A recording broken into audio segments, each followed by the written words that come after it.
Abu Salama says, we discussed the valuable night among ourselves. Then I went to my friend Abu Sa'id Khudri radiyallahu anhu and said to him, won't you come along me to the date palm garden?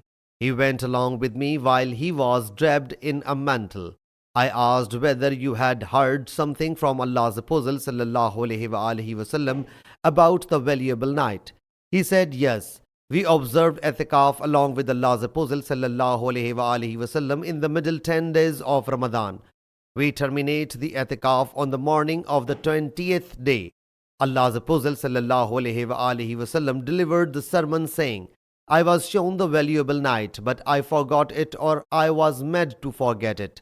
You should seek it on each odd night of the last 10 nights, and I saw that I was prostrating myself on the water and clay.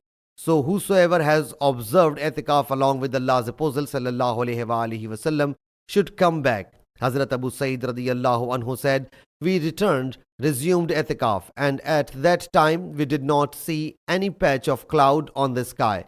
Hazrat Abu Sa'id radiyallahu anhu said, then the cloud appeared and the rain poured down on us.